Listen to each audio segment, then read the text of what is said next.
다음으로는 내가 가져온 거는 일본에 올해 올림픽이 있었잖아. 그래서 올림픽 스타디움에 대한 이야기를 안 할 수가 없을 것 같아. 원래 2020년 올림픽이었는데 코로나 때문에 사상 최초 이제 1년 연기된 올림픽이었고, 이 올림픽 네. 관련돼서 도쿄 같은 경우는 64년에 올림픽이 있었는데 그 전에 44년인가 40년일 거야 아마. 그때도 올림픽을 하려고 했었는데 세계 2차 대전으로 올림픽이 취소됐지. 어, 그래서 이런 올림픽 관련해서 조금 여러 가지 일이 있었던 나라는 일본이 거의 유일하지. 어찌됐든 아, 이번에 이렇게 2021년 올림픽 해서 올림픽 주 경기장을 쿠마겐코가 설계를 했는데, 이렇게 사진으로 보는 것처럼 이렇게 나무로 네. 쟁반을 잘 만들어가지고 지었어. 건물의 좀 특징은 멋있는데요? 네. 나쁘지 않아, 솔직히. 네. 이게 스타벅스 리저브가 있는데 전 네. 세계에 7개인가 8개밖에 없는 그 리저브야. 스타벅스 안에 어, 리저브 매장은 있어도 리저브 전용 매장은 전 세계에 아마 아, 7개인가밖에 없을 거거든. 도쿄에도 하나 있는데 그것도 이제 쿠마겐코가 지었어. 근데 그 아이디어랑 이 아이디어랑 똑같아.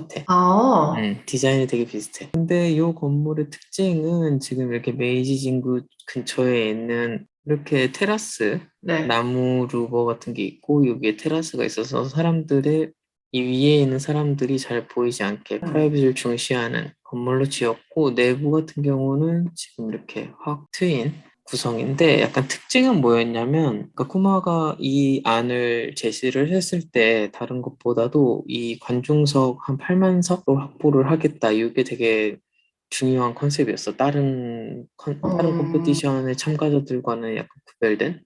그래서 개막전과 이제 폐막식을 이곳에서 하게 되니까 많은 네. 사람들을 수용을 해가지고 볼 수 있는 경기장을 만들겠다. 근데 이 곳이 그 아마 용도 지역으로 높이가 아마 걸릴 거야. 그러다 보니까 건물 아, 그 경기장을 최대한 높이를 낮추는 한에서 관객석을 최대한 확보하는 안을 제시를 네. 했지. 그래서 이제 네. 그게 먹혀서, 그리고 규정된 예산 안에서 합리적이게 뽑았으니까 이 안이 당선됐는데, 왜 이 이야기를 하냐면 사실 도쿄 올림픽 경기장 같은 경우는 지금 여기 보이는 사람들이 많이 알고 있는 자하디드가 디자인을 했었던 게 원래 1이 아니었지. 이 안으로 이제 건물을 지으려고 했었고, 뭐 짓기 거의 시작할 쯤에 갑자기 시작할 쯤에, 갑자기 무산이 됐지. 근데 이 자하디드가 당시의 안을 보게 되면은 솔직히 자하디드 거밖에 안 보일 정도로 획기적인,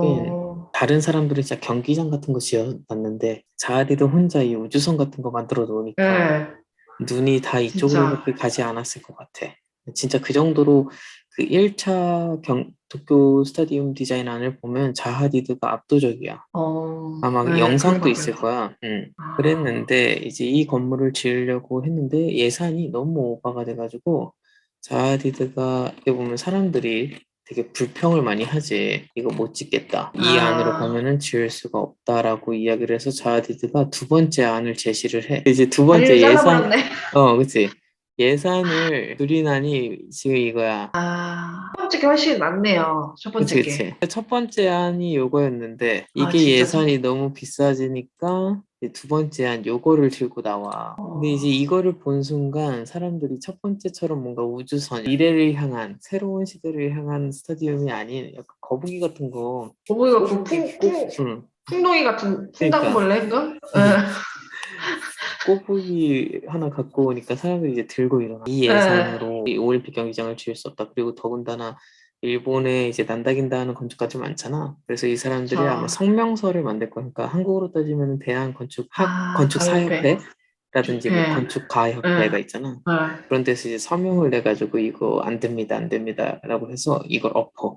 아마 아, 일본 업계에서도 아마 거의 처음 있는 일이지 않을까 싶어. 이렇게 공모전에서 1등 안을, 외국인이 당첨된 1등 안을 엎어서 자국 저, 건축가들 5명 정도를 선정을 해가지고 이제 그 아, 공모전을 해서 이제 뽑은 경우가 거의 처음 아닌가 싶은데, 이런 경우 진짜 본 적이 없지. 그래서 이때 엄청 말이 그쵸. 많았지. 그래서 두 번째 선정했었던 건축가들은 우리들이 흔히 아는 유명한 뭐 도요이토 사나, 뭐 쿠마, 뭐 이런 예, 건축가들 선정해서 거기서 이제 채택된 게 쿠마 건축가지. 근데 이제 그 당시에, 뭐 그 당시뿐만 아니라 그 전부터 쿠마 켄코가 그 도쿄에 엄청나게 많은 건물을 지어. 그래서 사실 그 일본 건축계에서는 쿠마 켄코를 약간 그런 마스터라고 보는 기보단 조금 더 사업가 쪽으로 많이 봐. 아, 그래서 진짜 도요이토나 사나나 뭐 시게루반과 같은 되게 장인 정신으로 건축을 하는 느낌보다는 좀 더 좀 상업적, 변했구나. 기업적으로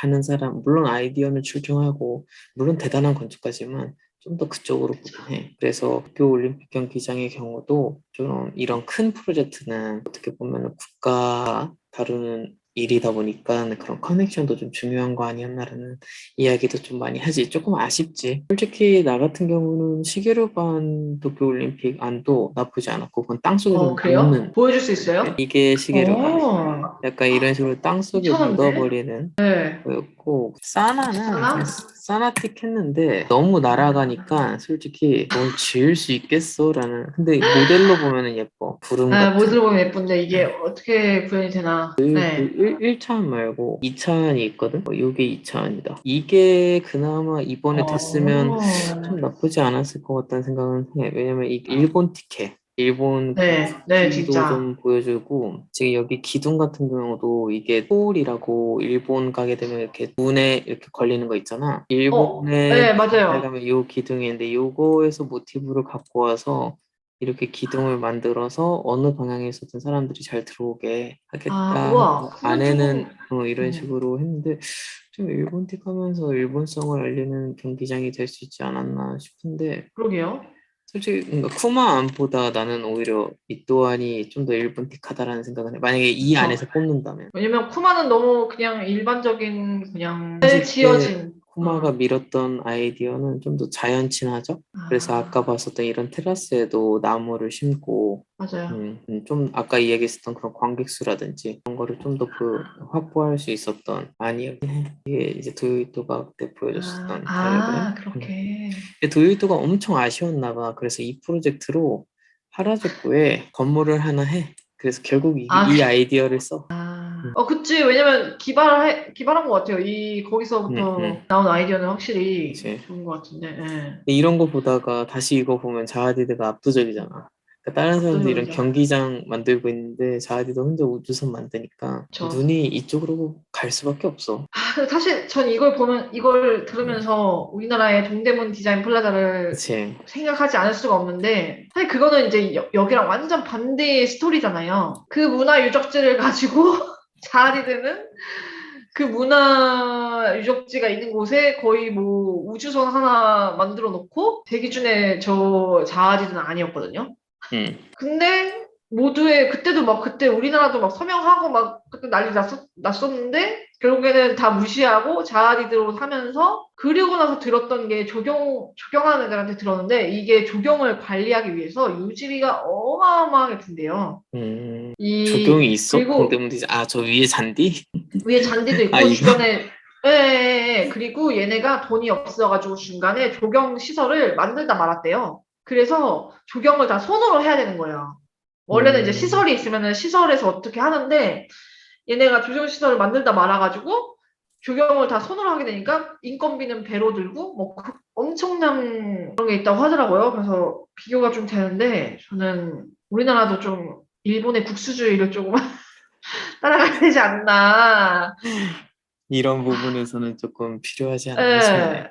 좀 그치. 동대문 디자인 플라자 같은 경우 건물로서는 나는 뭐 이 정도 퀄리티의 이런 건물이 한국에도 있다는 건 되게 좋게 보는데 어찌됐든 이게 그래도 그 랜드마크로서 사람들의 인식에는 확 바뀌었잖아. 한국 사람들한테도 그렇고 일본 친구들도 서울 가고 싶다고 하면 아 자하디드 거 보러 가고 싶다고 뭐 그런 이야기 하거든. 아, 진짜요? 나 일본 친구들 만났을 때 한국 이야기 하면은 사실 제일 먼저 나오는 게 이거 DDP. 그다음에 아, 도미니크 페로 이와야데. 네, 도미니크 페로에. 이 두 개가 그건 제일 진짜 먼저 멋있지. 나와. 도미니크 사실 페로에 이와야드는 진짜, 진짜 멋있죠. 이건 완전 리움 다르죠. 리움 이야기는 많이 나오진 않고 잘 몰라. 그래서 아마 이 이야기 이어서 바로 해도 될 것 같은 게 이번에 지은 송은 네. 아트 센터가 네. 이번에 이걸로도 나도 일본 친구들한테 몇 번 이야기를 들었어. 그러니까 나보다도 먼저 알고 일본 친구가 나한테 한국에 이거 지어졌던데? 라고 이야기를 하더라고. 근데 되게 나는 모뉴멘트하다. 음, 저는 딱 처음에 보고 사실 뭐 되게 DDP만큼 도미니크 베로의 이화여대 게이트만큼은 아니지만 그래도 헤르조그의 성격이 많이 보여지는 맞아요. 건물 아닌가 싶어. 저는 개인적으로 디자인 플라자 건물을 좋아하지 않기 때문에 음, 저는 이 헤르조그 건물이 굉장히 저는 좋습니다. 이 도산대로에서 저렇게 모뉴멘트한 건물이 한 개쯤 있는다는 게 특징이 그러니까, 없잖아요. 음, 진짜로 그치. 강남대로는. 그래서 요 거리가 이 건물 하나로 확 바뀐 느낌이 들어. 그 맞아요, 정도로 맞아요. 이 건물은 나는 설계가 잘 됐다고 생각을 하는데 내가 가장 좋아하는 건축가 두 명을 뽑으라고 하면 뭐 예전에도 이야기했지만 나는 시게루반과 헤르족인데 지금 맞아요, 맞아요. 현존하는 필드에 뛰고 있는 건축가를 뽑으라고 하면 왜냐면 헤르족의 경우는 시스템이 있는데 되게 명료하면서도 그 단순함 속에서 다양함을 만들어. 맞아요. 그러니까 맞아요. 건물은 어떻게 보면은 단순해. 그 단순하다는 게 형태가 단순한 경우도 있고 아니면 컨셉이 단순한 경우가 있어. 맞아요. 근데 살짝 비틀어서 엄청 다양한 것을 만들거든. 난 그래서 맞아요. 해리족을 좋아하는데 예를 들어서 우리가 비틀하우스를 보게 되면 건물 그냥 집을 쌓은 거거든. 맞아요. 집의 모듈은 되게 단순한데 그 집을 쌓을 때 비틀어서 쌓아서 여러 가지를 쌓으니까 엄청 형태가 다양해지는 그래서 경우를 비트라. 만들고, 근데 지금 이 송은의 경우에는 건물의 형태는 되게 단순하거든. 맞아요. 근데 이 건물이 단순하지 않는 이유는 일단 저 삼각형? 그쵸. 뒤에서 오는 저게 아마 도로 사선 때문에 걸린 것 같은데 모르겠어. 이거는 아마 일조사선이나 뭐 그런 것 때문에 이게 그렇게 된 것 같거든요. 제 근데 생각에도. 약간 최대한 뽑은 거잖아. 사실 이 건물의 경우 한 이 정도에서 층이 끝난다든지 이 정도에서 층이 끝나는 경우일 텐데 면적으로 사용한다면 근데 네, 새마을 건물처럼. 건물을 최대한 크게 만든다면은 여기 끝까지 한번 뽑아본 거고 그리고 이 전면부에는 오히려 지금 다른 오피스들 같은 경우는 이렇게 유리창도 많이 넣고 하는데 물론 여기가 아트 갤러리다 보니까 창을 최대한 안 내도 된다고 하지만 맞아요. 이렇게 전면부에 계곡을 안 만들다 보니까 다른 건물들과는 되게 반대로 성격이 강하게 보이지. 그리고 저는 이 음, 도로에서 창문이 아무것도 없이 저렇게 일자적으로 강력하잖아요. 되게 음, 어떻게 보면 되게 폭력적일 수도 있는 이 비석 같은 건물이 그치, 비석 같아. 네, 하나 딱 있는 게 되게 인상적이더라고요. 그 상징성이 되게 와 닿았어요. 그리고 재료의 사용이라든지 내부의 경우에는 솔직히 헤르족이 쓰는 되게 시그네처한 텍스처와 시그네처한 조명 관리를 다 사용을 해가지고 나는 어, 내부에서는 솔직히 그렇게 큰 영감은 받지 못했어. 그냥 외부에서 저 삼각형의 형태가 강했고 어, 그 파사드에 썼던 타일이 좀 재밌었다라는 생각? 왜냐면 이런 조명 이거는 헤르족이 어디든 항상 쓰던 조명이니까 어. 근데 그 내부에 그 회전 계단이 있던데, 어. 회전 계단이 아니라 그 유리 파사드가 뭐가 있던데, 그러니까 요런 같은 경우도 헤르족이 잘 쓰는 건데, 그러니까 뭐냐면 어, 얘네들은 단순하게 회전 계단을 만들어도 그냥 평면으로 봤을 때 원보다는 좀 타원형으로 만들어.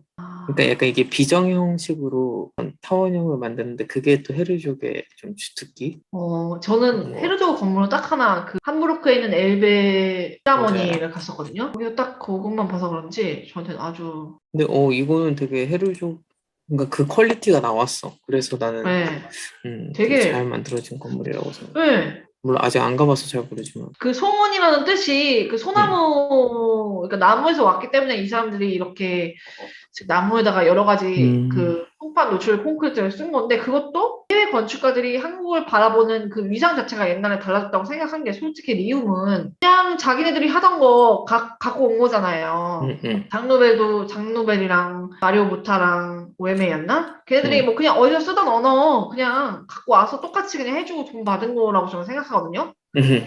근데 어느 순간 필로조고 드베랑도 그렇고 건축가들이 그 한국의 지형을 컨텍스트를 생각하기 시작했다라는 게 음. 저는 보이거든요. 그래서 되게 전 좋았어요. 얘네들이 이제 우리나라를 어디 붙어 있는 아시아 생각하는 게 아니라 조금 신경 써서 해야 되는 사실은 그 치퍼필드의 아모레 다시피, 신사옥도 사실은 굉장히 한국적인 콘텍스트를 생각한 건축물이고, 그래서 요즘은 되게 괜찮다. 음. 이 해외 건축가들이 우리나라 생각하는 게. 네. 이 조금씩 조금씩 한국에서도 퀄리티 높은 건물들이 많이 생기고 있는 느낌. 그러니까 나도 아모레 퍼시픽은 정말 상당한 수준의 네. 건물이 한국에 들어섰다고 느껴지고, 그 헤르족 이거 송은의 경우도 그렇고, 지금 이제 줌터랑 마리오 부터가 하고 있는 거의 지어졌나? 그것도 엄청 기대되고 음, 있는데, 일본 건축가로서는 뭐 뮤지엄산이 나한테는 네, 한국에 그쵸. 있는 몇 안 되는 정말 퀄리티 높은 건물 중에 맞아요. 하나라고 생각이 들고. 위장 3도 저한테는 약간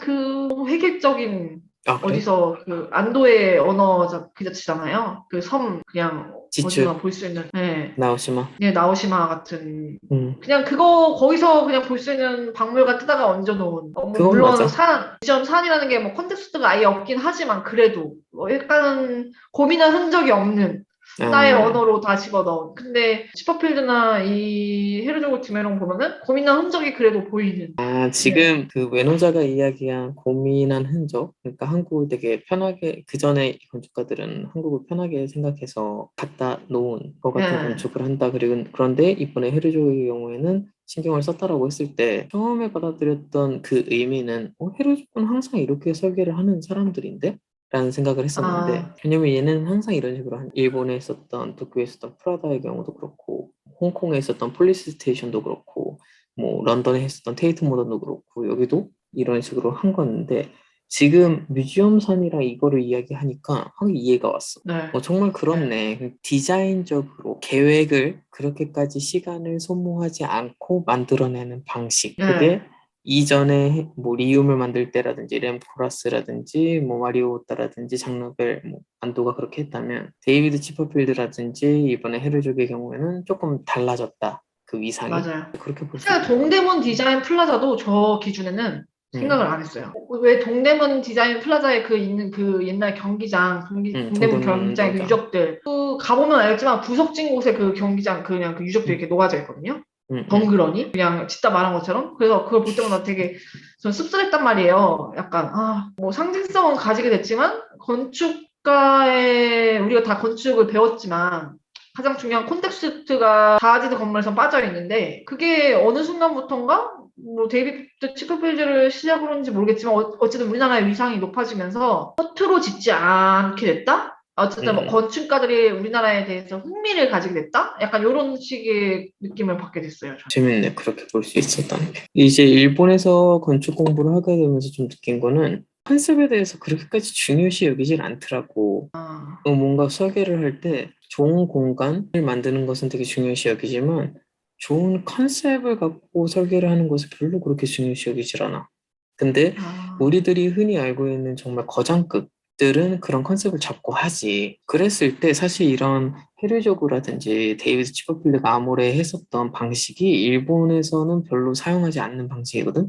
그러니까 방금 이야기했었던 음, 송은이라는 것을 통해서 소나무의 그런 솔잎을 파사드에 박는다. 아니면은 그 데이비드 치퍼필드가 아모레 했었던 그 네. 백자의 그런 아이디어를 갖고 와서 그거를 건물에 투입을 시킨다. 어떻게 보면 아이디어적인 건축 형태를 그러니까 이렇게 일반화시키지는 않을게. 내가 지금까지 만나봐서 내가 같이 건축에 대한 이야기를 했었던 친구들은 말 맞추기 아니야? 이 정도로 생각을 해. 보니까. 그것과 더불어서 이 컨텍스트도 같이 음, 담아낸다는 음, 거죠. 그 컨셉 안에. 저는 음, 음, 여기에 헤르조가 이 도산대로를 바라봤을 때 여기는 컨텍스트가 없다라고 생각을 했던 것 같아요. 음, 그러니까 여기서는 예쁘고 아니 뭐 좋은 건축물이 하나도 없으니까 굉장히 모뉴먼탈하게 딱 심플하게 그래서 컨텍스트를 오히려 생각을 했다. 그런 의미에서. 라고 저는 생각을 그럴 수도 하거든요. 제 있겠다. 나름의 해석을. 그렇군. 그래, 그것조차도 컨텍스트를 어떻게 보면 음, 생각을 한 음, 거죠. 그래서 음, 제가 여기 와서 들은 얘기 중에 하나가 우리는 그렇게 교육받지 않았는데 음, 많은 그 해외 건축가들이 한국을 바라볼 때 너는 너무 컨셉 위주로 생각해 라고 생각을 했대요. 근데 맞아. 우리 학교는 사실 컨셉보다는 컨텍스트 위주였잖아요. 아니었나요? 저만 그랬나요?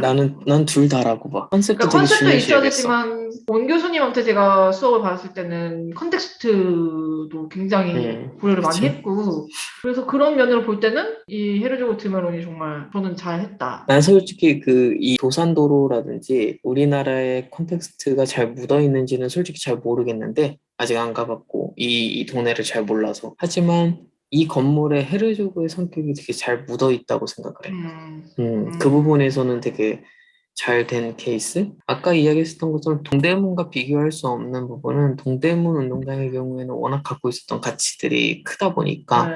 그거를 무시하고 지었던 동대문 디자인, DDP는 좀 아쉬운 부분이 나도 당연히 있고, 지금 여기의 경우에는 사실 이 건물에 원래 이곳에 어떤 것이 있었는지는 잘 모르겠고, 그 건물이 그죠? 동대문 운동장만큼 가치 있는 건물이 아니었을 거라는 네, 생각으로 봤을 맞아요. 때 이 건물은 되게 잘 지어진 건물이라고 생각이 드네요. 마지막으로. 메타버스. 번째 이슈는 이제 내년에 독일이 디지털화를 시작하면서 건축 허가도 디지털화를 시킨다라는 이슈였는데 이제 사실 독일이 한국처럼 그렇게 인터넷이 빠르지도 않고 사실 건물만 들어가면 핸드폰 그 3G가 안 돼요. 건물에 들어가면 대박. 네. 그리고 어느 동네를 가면 아예 인터넷이 안 터지는 동네도 있고 사실 어, 시골로 가면은 열악하잖아요. 사실 21세기고 세상으로 우주선을 띄운다는데 음, 메르켈 전 총리, 메르켈 16년 한 20년 전에 전 총리가 자기 친구한테 말하자면 뇌물상이죠. 하여튼 담합을 해갖고 인터넷 선을 깔 때 저희는 김대중 대통령 시대 때 이미 인터넷 광 케이블로 인터넷 속도를 빠르게 했는데 얘네는 광 케이블이랑 구리 케이블이랑 비교를 해보고 구리 케이블이 단가가 싸니까 구리 음, 케이블로 하고 남은 돈은 이제 쇼킹한 거죠. 그래서 독일은 최근에서야 디지털화 막 이게 선두가 되면서 인터넷부터 느리니까 디지털화하면 음, 인터넷이 빨라야 된대. 그래서 이제 요즘 모든 집 주변에 저희 집도 그렇고 광 케이블 공사를 하고 있어요. 그 부분에서는 한국이 진짜 빨라. 진짜 빠르고, 그러니까 말하자면 이거는 국가 사업이었고, 그때 당시 이제 김대중 대통령이 되게 잘한 거죠. 이제 광케이블로 담합이 없었던 거죠. 그러니까 뇌물 뭐 그런 부패가 없었던 거죠. 그때 당시. 그래서 건축에서도 요새 이제서야 디지털화 바람이 불어요. 그때 잔디 아빠가 말했던 것처럼 세움터가 전 세계 최초의 그 건축 허가 전자 음, 시스템이잖아요. 그래서 독일도 그거를 본받아서 디지털화를 하려고 하는 것 같은데 이거를 다른 주에서는 이미 허가를 할 때 큰 파일? 파일에다가 도면을 A1 사이즈로 뽑아갖고 접어요. A4 음, 사이즈로 접어서 다 펀치로 뚫어서 다 이렇게 항목별로 다 이렇게 나열을 한 다음에 그 세부를 딱 몇 부를 딱 마련을 해서 그 두꺼운 그 파일들을 가지고 공무원한테 가서 제출을 하고 기록으로 이렇게 남는 그런 시스템이었는데 그거를 이제 디지털화를 한다는 거죠. 제가 얘네들의 그 사회를 볼 때 이게 가능한지가 솔직히 말해서 좀 의문이고 이제 첫 번째 단계는 얘네들의 말하는 그 디지털화의 첫 번째 단계는 이메일로 접수를 하라. 일단 음, 이게 얘들이 말하는 첫 번째 어제 잠깐 찾아보니까 그렇다는데 세움터 같은 완벽한 전자민원 시스템을 구축하기에는 아직은 한 10년에서 빠르면 5년, 길면 10년 정도의 과정을 거치게 되지 않을까. 왜냐면 세움터는 로그인을 이제 건축사 아이디로 로그인을 해서 민원 시스템에 뭐 건축 허가, 사용 승인 뭐 이런 항목으로 다시 들어가서 프로그램을 열고 그 음, 프로그램에 들어있는 폴더 안에 각각에 맞는 도면들을 헤드 파일로 넣어요. 음, 그리고 준공 서류나 뭐 착공 서류 뭐 이런 것들은 PDF 파일로 넣어서 담당 공무원이 각각 확인하고 음, 즉시 바로 피드백이 사용자로 뜨는 그런 시스템을 가지고 있는데 일본도 비슷한 것 같아. 그렇게 인터넷으로 어 접수를 하지. 근데 오류가 상당히 많아요. 그래서 음, 세움터 민원 시스템이라고 해갖고 가끔 저희 회사에서 세움터가 잘 안 되면 거기로 전화를 해서 상담원분이랑 같이 문제를 해결하고 뭐 그랬는데 솔직히 독일에서는 그런 오류가 굉장히 잦을 뿐더러 전화를 한다고 해서 상담원 마인드 자체가 한국은 빨리빨리 전화를 받아서 이 문제를 빨리빨리 음, 해결시켜주자. 민원인들의 이 불만 해결시켜주자라면 독일인들은 난 오늘 8시간 정해진 일만 채우면 돼. 라는 마인드여가지고 전화를 잘 안 받아요. 네, 그래서 저는 이게 과연 잘 될 수 있을까, 정착이 잘 될 수 있을까에 대한 의문이 있습니다. 예, 하지만 음, 뭐 크게 이슈가 된 걸로 알고 있어요. 그래서 저희 회사도 얼핏 들어보는 게 이제 전자 민원 시스템에 뭐 교육 빠져다니고 소장들이 뭐 약간 그러는 것 같더라고요. 뭐 어떻게 될지는 내년을 좀 두고 보면 알 수 있을 것 같아요. 네. 그래도 이게 이제 되면은 독일 건축업계에 큰 변화가 생기긴 하겠다. 왜냐면 어찌됐든 일손이 줄잖아. 그럼 파일처를 안 만들어도 되고, 파일처를 이제부터는 저장을 할 수 있는 공간도 줄어들 테고, 그렇게 되면은 당연히 일하는 사람들의 일하는 체계도 바뀔 테고, 분명히 뭔가 변화가 있을 것 같은 생각은 드네. 네, 변화가 있겠죠? 있을 거야, 아마. 그리고 굉장히 일하는 사람 회의적인. 입장에서도 뭔가 그걸로 인해서 편해지는 부분이 있지 않을까 싶네. 그 한국 건축 관련된 이슈 중에 메타버스 건축이었어. 이거 보면서 나도 좀 재밌는 이슈 가져왔다라고 생각을 했었는데 메타버스가 난리죠. 메타버스가 오빠는 혹시 뭔지 아세요? 가상현실 아니야? 나 그렇게 이해하고 네, 있는데. 그쵸. 음, 가상현실. 음. 저는 사실 메타버스가 뭔지 몰라서, 사실 전 되게 메타버스에 지금도 약간 회의적이거든요. 아, 그래. 그러니까 이게 사실은 가상현실이고, 근데 우리는 이미 가상현실을 활용하고 있잖아요. 음, 사실 뭐 우리가 쓰고 있는 SNS나, 음, 뭐 싸이월드도 사실은 메타버스는 아니었지만 가상현실이었고, 거기서 활동하는 모든 것들이. 근데 메타버스가 되기 위한 충족 요건이 5가지가 있대요. OC라고 해서 이 5가지를 충족시켜야지 기존의 플랫폼이나 뭐 어플리케이션이랑 좀 음, 다른 메타버스가 되는데, 첫 번째가 이제 음, 세계관, 두 번째가 음, 창작자, 그리고 어, 세 번째가 디지털 통화, 네 번째가 음, 일상의 연장, 다섯 번째가 연결. 이렇게. 음, 사실 저는 이걸 보면서 싸이월드? 이렇게 됐거든요. 도토리? 막 이러면서. 그렇구만. 있네, 네, 있네. 근데 또 한편으로는 이제 3가지 특징이 더 있는데, 존재감. 이제 가상 음, 세계에 가상의 타인들과 실제로 같이 있다는 느낌을 느껴야 되고, 음, 상호 운연성이라고 해서 같은 가상 자원을 가지고 여러 가상 세계를 끊임없이 돌아다닐 수 있는 능력. 음, 그리고 표준화라고 해서 메타버스 내 플랫폼과 서비스에서 상호 운용성을 보장하는 요소. 그러니까 그러니까 약간 통일성을 가져야 된다는 것 같은데, 그래서 이제 이게 메타버스라는데, 뭐 요즘 뭐 메타버스라는 그 이슈만 가지면 주식이 다 뜨고 있고, 음. 사실은 메타버스는 한국에서만 지금 주로 이야기되는 이야기 같고, 제가 독일 그래. 애들한테, 그러니까 건축 부분에서도 독일에 제 남자친구한테도 뭐 메타버스가 너는 뭔지 아냐? 룸메한테도 물어봤지만 다들 모르고.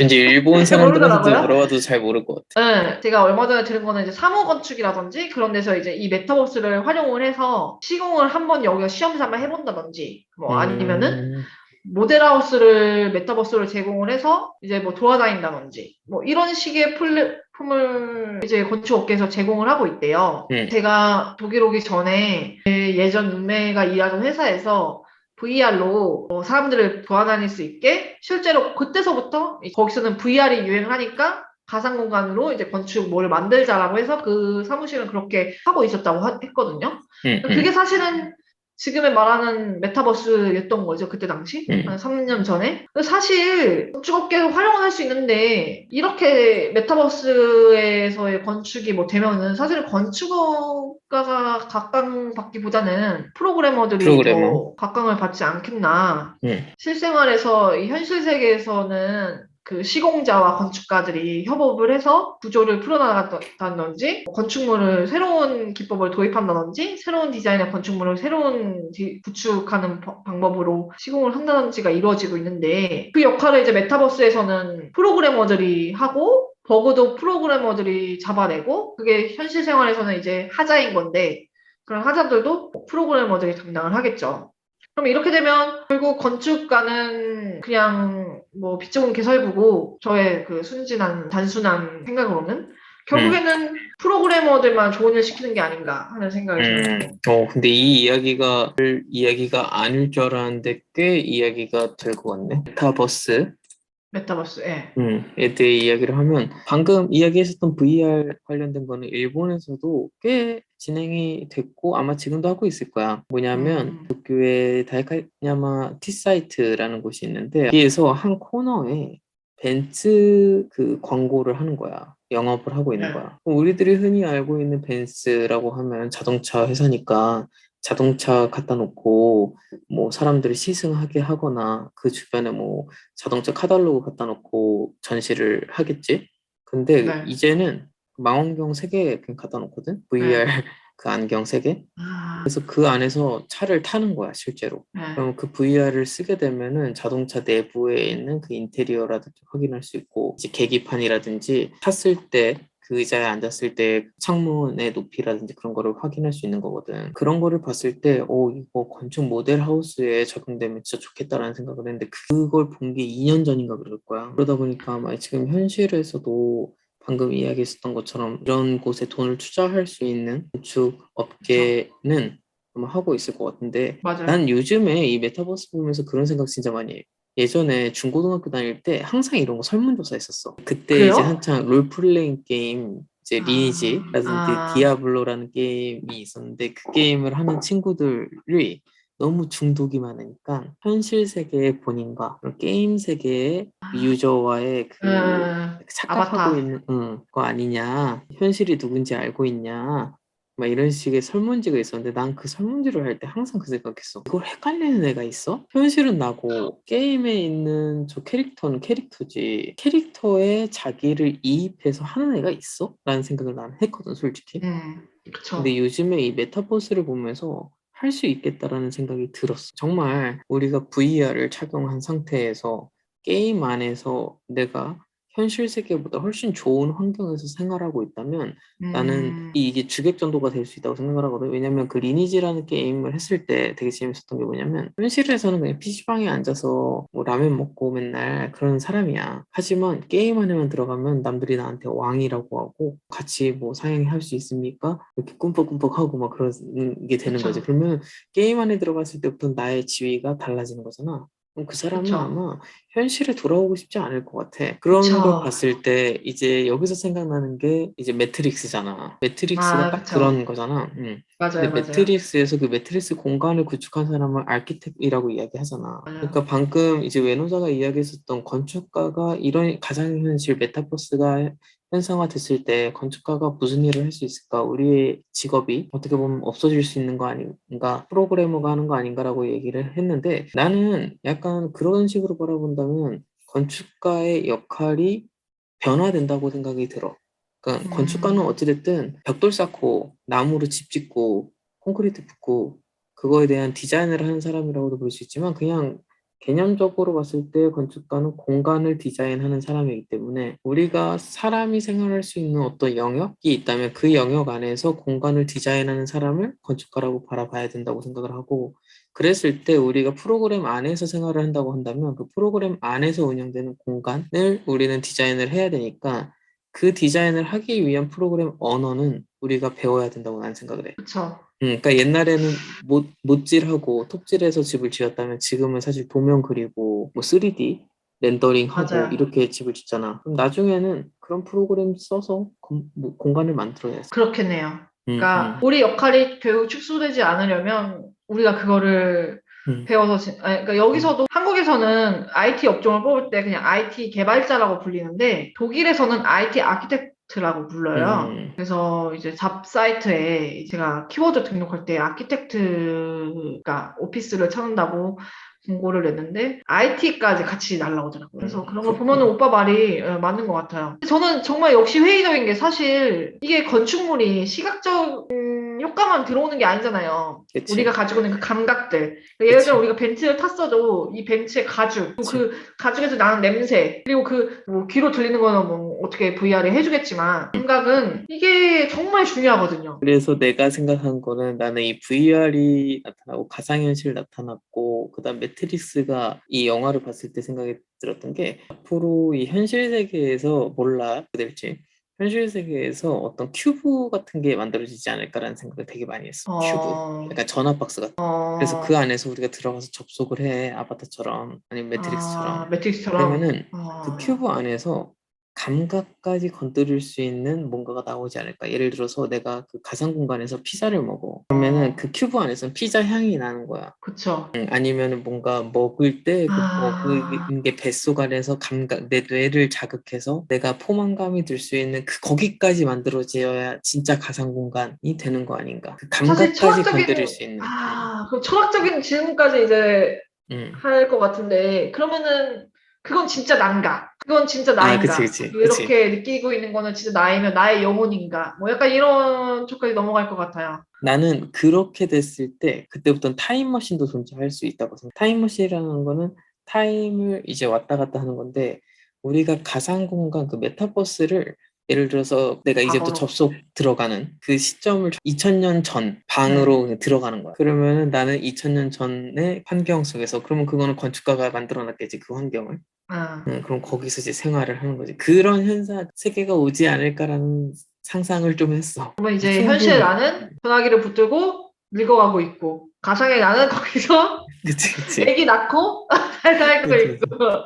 그래서 정말 그 인셉션이나 매트릭스라든지 뭐 아바타 같은 영화가 현실 세계에서 조금씩 조금씩 가능해지는 거 아닌가라는 생각을 좀 해보네. 왜냐면 정말 상상하지도 못한 세상이 계속 벌어지고 맞아요. 있잖아. 이 메타버스가 지금은 이 손에 창에 있는 것처럼 이렇게 좀 허접하게 사람들 다리도 없고 상마식만. 몸통밖에 없고 이런데 진짜 우리 교수님들 자기들 포트폴리오 보여준다고 해가지고 20년 전 포트폴리오 보면 그때 이제 막 3D 렌더링 아, 시작한 그런 거 보면 네. 뭐 검정색 배경에 선밖에 없고 네. 뭐야 이거 이랬는데 지금 렌더링 하는 거 보면 실사랑 똑같이 찍잖아 사람들. 맞아요. 몇 년 안 지나서 실제처럼 나올 것 같아. 그런 세대가 올 거라고 생각을 해. 그래서 나는 오히려 반대로 현실 세계에서의 되게 오리지널리티한 건축적인 소스들이 오히려 더 사람들한테 각광받을 수 있는 분야 아닌가라는 생각이 들어. 문과 극으로 있는 거지. 완전 아, 기술적으로 발달된 메타버스 안에서의 건축과 진짜 그런 오리지널리티한 약간 자연적인 준터 같은 건축이 음, 각광받지 않을까라는 생각을 좀 해봤네. 이거 보면서 재밌네. 2021년 이런 여러 가지 건축 이슈들이 있었는데 앞으로 2022년에도 어떤 이슈가 나올지 되게 기대되는 한 해가 될 것 같고 좀 더 우리도 분발해가지고 뉴스에도 좀 나올 그쵸. 수 있게끔 좋은 저는 일로 범죄 아니면 나쁜 일 한 말고 걸. 열심히 네. 하도록 하고 2022년에도 이 온도 테이블이 잘 활발하게 여러 가지 건축 이슈를 다뤘으면 좋겠습니다. 혹시 2022년 뭐 바라는 거 있어요? 첫 번째 바라는 점은 온도 테이블의 구독자나 좋아요가 좀 늘었으면 좋겠고. 박수. 두 번째는 만약에 이제 코로나 상황이 좀 더 좋아져서 외국인 입국이 무비자로 가능해진다면 저는 9월에 한국에서 전통 혼례를 치르게 될 것 같고요. 전통을래 멋있다. 그쵸. 제가 다 계획을 하고 남자친구는 그냥 따라만. 그러고 세 번째는 이제 조금 지금 이제 마지막 단계인 이 프로젝트를 조금 잘 마무리해서 이직을 하든지 뭐 연봉 협상을 하는데 좀 도움이 되든지 아니면 뭐 그런 식으로 하고 싶고요. 코로나가 좀 갔으면 좋겠어요. 좀 음, 다시 3년 전에 그 여행이 부담 없이 가능하고 사람들이랑 만나는 게 부담 없이 가능했던 그 일상으로 조금 돌아가고 싶습니다. 나도 만약에 2022년이 된다면 정말 바라는 것은 코로나가 좀 잠잠해져가지고 해외에 가는 자유로워졌으면 하는 바람이 있고 네. 그걸 통해서 한국도 좀 가고 지금 이렇게 외노자랑 이야기했었던 유럽에 있는 여러 좋은 건물들도 보러 여행 갔으면 너무 좋겠다는 생각을 하고 있네. 좋으러 그리고 오세요. 진짜 꼭 가려고. 너 있을 때 네. 가려고.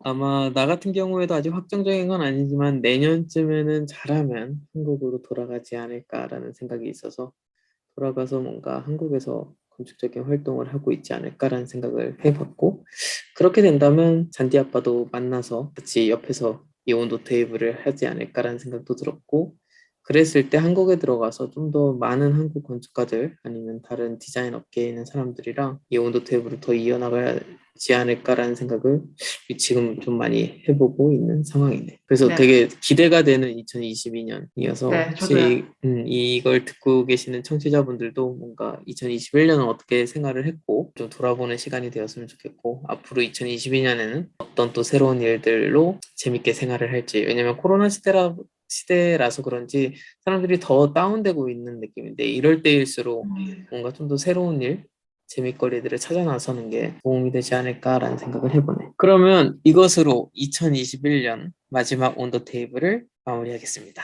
모두들 한 해 잘 마무리하시고 해피 뉴 해피 뉴 이어. 이어.